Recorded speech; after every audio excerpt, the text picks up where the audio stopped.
Halo, di sini Misteri Zuman. Hari ini saya akan menjelaskan sebuah film aksi dan drama bertajuk Big Brother. Spoiler akan muncul, harap maklum, sila berhati-hati. Henry telah kembali ke Hong Kong selepas berkhidmat dalam tentera Amerika Syarikat selama bertahun-tahun. Berhasrat untuk memulakan kerjaya sebagai seorang guru, dia pergi ke sekolah lamanya, sekolah menengah Tachi. Pengetua mendapati bahawa dia tidak mempunyai pengalaman dalam mengajar, tetapi selepas dia menunjukkan surat sokongan daripada seorang pegawai kanan, dia diberikan pekerjaan itu. Sebelum Henry beredar, pengetua memaklumkan kelasnya paling teruk di sekolah. Pagi hari pertama, Henry masuk dan mendapati kelas itu kacau bilau. Setengah pelajar sedang tidur, yang lain sedang menyanyi, ada yang bermain permainan video, manakala sebilangan besar daripada mereka sedang memasak mie segera di atas dapur mudah alih. Walaupun apabila dia masuk, kelas itu langsung tidak mempedulikannya dan terus melakukan apa yang mereka lakukan. Henry cuba menarik perhatian mereka, tetapi mereka buat tak dengar. Dia mengalah lalu beredar di kelas, mengulas kegiatan murid dan menasihati yang memasak kurangkan ramen kerana tinggi sodium. Henry mendekati Sufa yang sedang bermain ukulele dan membantunya. Dia juga memberi amaran kepada seorang pelajar tentang bahaya sinaran skrin yang ditonton sepanjang hari. Apabila pelajar mula mendengar, dia memperkenalkan diri lalu menulis nama serta nombor telefonnya di papan tulis. Pelajar mentertawakan tulisan buruknya. Kemudian, seorang pelajar memanggil dan menghalaunya keluar kelas. Henry ketawa. Kanak-kanak itu mengabaikannya sekali lagi dan menyambung aktiviti yang mereka lakukan sebelum dia tiba. Berasa muak, Henry menggunakan getah dan kapur untuk mengaktifkan alat pemadam api siling di dalam bilik darjah itu. Para pelajar segera bersurai supaya tidak basah. Akhirnya dia berjaya mendapatkan perhatian penuh mereka dan secara rasmi mengalu-alukan mereka ke kelasnya. Welcome to my class. Selepas kelas, sekumpulan 5 orang pelajar berpangkat rendah berkumpul di bilik peralatan sukan untuk merokok. Ketua kumpulan Jack meminati pelajar cemerlang kelas lain. Rakan-rakannya menyakatnya kerana gambar itu. Mereka juga bermusuh dengan pasukan bola keranjang sekolah yang kaya. Mereka masuk ke bilik peralatan dan mengejek Jack seperti biasa kerana dia miskin.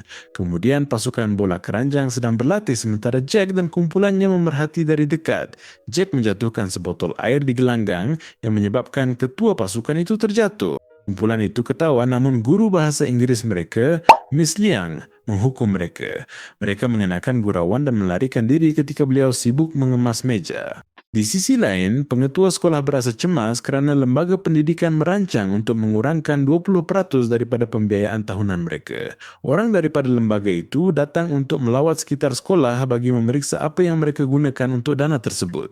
Pada masa yang sama, Henry masuk ke bilik darjah di mana para pelajar telah meletakkan baldi air untuk mengenakannya, tetapi refleksnya lebih pantas daripada kejatuhan baldi itu dan dia berjaya mengelaknya. Para pelajar yang telah menunggu untuk mengejeknya berasa terkejut. Henry meminta Jack memberikan kotak rokoknya kerana tahu dia merokok. Jack hanya menyerahkan kotak itu, tertanya-tanya apa yang akan dia lakukan.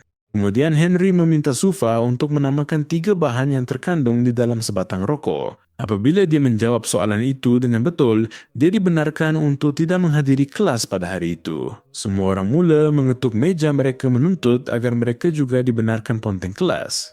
Apabila mereka berhenti berbuat demikian, dia memberikan semua orang sebatang rokok dan meminta mereka menganalisisnya. Henry tahu bahawa jika dia hanya menyebut kesan terhadap kesihatan mereka, mereka tidak akan mengambilnya dengan serius. Jadi sebaliknya, dia bertanya kepada mereka tentang akibat merokok dan menjelaskan bagaimana tar terbentuk di dalam paru-paru. Pertama kali, mereka fokus dan mau belajar. Bila loseng berbunyi, dia meminta rokok dipulangkan, lalu mereka menurut dengan enggan. Pada hari itu, di kafeteria, kapten pasukan bola keranjang menyebabkan salah seorang rakan Jack, Bruce, tersandung kakinya.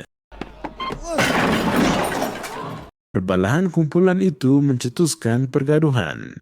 Makanan dan meja dilontar, memusnahkan tempat. Kemudian, Henry diberitahu 5 pelajar sekelasnya digantung sementara kerana mencetuskan pergaduhan. Dia meleraikan Jack dan lawannya di koridor. Apabila diminta untuk bertenang, Jack menuduh pihak sekolah tidak adil kerana budak-budak kaya tidak menerima sebarang hukuman. Pada hari itu, selepas tamat kelas, Henry menyemak fail 5 orang pelajar tersebut untuk mengetahui lebih lanjut tentang mereka. Yang pertama bernama Sufa, anak kepada seorang pendatang Pakistan yang sentiasa didiskriminasi kerana bangsanya. Dia sering dituduh mencuri oleh polis di kawasannya. Satu-satunya keinginan Sufa dalam hidupnya adalah untuk menjadi seorang pemuzik. Pelajar kedua ialah seorang gadis bernama Denan. Sejak lahir, Denan mengecewakan ayahnya yang mahukan seorang anak lelaki. Sepanjang hidup, Denan cuba meraih rasa hormat ayahnya dengan memotong rambut dan bermain kereta untuk berpura-pura lelaki. Namun, bapaknya langsung tidak mempedulikannya, malah melayan adiknya seperti seorang putera raja.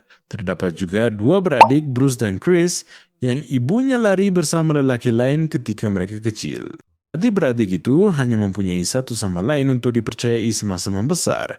Bruce menjadi obses dengan permainan video untuk melarikan diri daripada realiti, manakala Chris bekerja keras di kedai runcit untuk mencari wang bagi keluarga. Akhirnya, Henry tidak menemui maklumat mengenai latar belakang keluarga Jack. Dalam babak seterusnya, kita melihat Jack bekerja di sebuah restoran sebagai pelayan. Seorang kaki judi seni bela diri campuran bernama Yan Jing datang ke restoran bersama rakannya. Apabila Yan Jing tidak melihat, Jack mencuri pemetik api elegannya, tetapi dia tertangkap. Orang suruhan Yan Jing membelasah Jack sambil memeriksa kad pengenalan Jack. Setelah mengetahui dia seorang pelajar, dia memberi wang dan menawarkan pekerjaan penghantar makanan. Di tempat lain, Henry melawat rumah Sufa dan mendapati dia melarikan diri. Pada mulanya dia membantu, namun selepas tahu sebab dia diburu, dia menyebelahi bapaknya. Henry dan Sufa kemudian bersantai di jambatan sambil menyanyi bersama pemuzik jalanan. Beberapa saat kemudian, Sufa menyertai dia dan menyanyi di hadapan orang ramai buat kali pertama selepas dibuli di sekolah bertahun-tahun yang lalu. Sementara itu, bapa kepada Bruce dan Chris pulang ke rumah lewat seperti biasa dan mengarahkan mereka untuk mengambilkan bir dari kedai. Apabila adik-beradik itu enggan, dia menjerit menyuruh mereka keluar dari rumahnya. Keesokan harinya, Henry berjumpa dengan bapaknya dan memujuknya untuk pergi ke pusat pemulihan demi kebaikan anak-anaknya. Sementara itu, bapa Denan membawakan beg alat solek dan memintanya supaya berkelakuan seperti seorang gadis buat sekali ini. Denan marah kerana bapaknya selalu buat dia rasa tidak cukup bagus. Dia memakaikan adiknya solekan lalu melarikan kunci kereta. Henry sempat menghalangnya sebelum dia pergi. Dia memberitahu bahawa memandu tanpa lesen adalah haram dan mencadangkan alternatif lain. Kemudian mereka pergi ke litar kereta go-kart. Henry juga menjemput bapanya dan membuatkan mereka berlumba. Bapa dan anak itu tidak berbelas kasihan antara satu sama lain semasa perlumbaan dan berakhir di luar trek. Tiba-tiba, go-kart Denan dilanggar oleh sebuah kenderaan. Tapi dia berjaya mengelakkannya. Tanpa disedarinya, bapanya menangis kerana menyangka anaknya telah mati. Denan menyadari bahawa bapanya sebenarnya menyayanginya dan memeluknya. Keesokan harinya, di sekolah, Bruce dan Chris bersama sekumpulan pelajar dihantar ke pusat pemulihan untuk menemu bual seorang bekas pemabuk yang sedang dalam pemulihan. Mereka terkejut apabila individu yang perlu ditemu bual adalah bapa sendiri. Pelajar itu bertanya punca dia minum. Lelaki itu menjawab dia amat mencintai istrinya namun ditinggalkan saat dia paling bawah dan mengabaikan anak. Lelaki itu tidak mengaku Bruce dan Chris anaknya tetapi memohon maaf kepada mereka. Akhirnya Bruce dan abangnya menangis. Di tempat lain, Jack mula bekerja untuk penjudi Yang Jing yang menawarkan wang supaya dia membius petarung dalam perlawanan seterusnya. Jack berasa keberatan, tetapi terpaksa menerima tawaran itu. Pada hari perlawanan, Yang Jing menaja seorang peninju, tetapi bertaruh wang bahawa dia akan kalah. Jack meletakkan dadah ke dalam minuman peninju itu, tetapi dia tertangkap semasa melakukannya. Sebelum dia sempat menyalahkan Yang Jing, dia dipukul dan dikunci di dalam sebuah loker. Beberapa ketika kemudian Henry sampai di sana dan bertanya kepada para petarung jika mereka melihat anak muridnya. Lelaki-lelaki itu memintanya pulang ke rumah, tetapi Jack dari dalam loker menjerit meminta tolong. Selepas mendapati dia terperangkap, Henry menyerang dan mengalahkan mereka dengan mudah. Apabila para petarung itu menyerangnya, keadaan menjadi agak tegang, tetapi Henry mengelak serangan mereka dengan berkesan. Akhirnya dia menumbangkan petarung terbaik mereka, yang sepatutnya bertanding dalam beberapa menit lagi.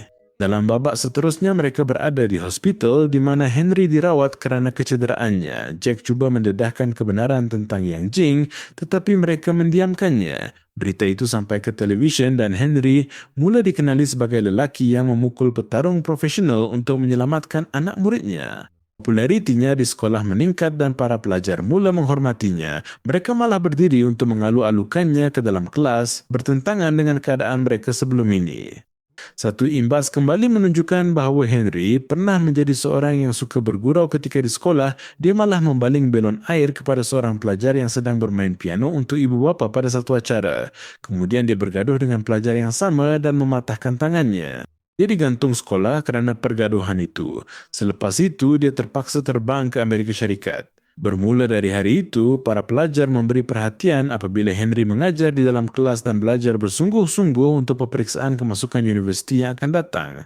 Semua orang berjaya dengan baik kecuali Bruce yang telah menjadi ketagih pil. Ternyata, sementara Bruce leka bermain permainan video untuk melupakan masalah keluarga, dia mula mengambil dadah. Dia gagal dalam ujian percubaan kerana hilang fokus dan Henry berjanji untuk membantunya. Akhirnya dia melompat dari balkoni rumahnya, dia dibawa ke hospital dan koma. Pihak media memutarbelitkan berita itu dan menyalahkan pihak sekolah serta Henry atas apa yang berlaku kepada Bruce. Pegawai daripada lembaga pendidikan menemu bual Henry dan memutuskan untuk menarik balik lesen perguruannya. Dia mengemas barang lalu meninggalkan sekolah. Muridnya mengejar agar dia kekal. Ketiadaannya menyedihkan, namun mereka tekad lulus demi membanggakannya. Bermula dari hari itu, mereka belajar 2 kali ganda untuk membuktikan kepada mahkamah bahawa Henry ialah seorang guru yang baik. Pada hari peperiksaan, Jack dan semua rakan sekelasnya menerima mesej daripada Henry yang meminta mereka untuk berkumpul di sekolah 1 jam sebelum peperiksaan. Apabila pelajar berkumpul, mereka sedar helah Yang Jing untuk mengurung mereka di sekolah agar terlewat ke dewan peperiksaan demi mengajar Henry.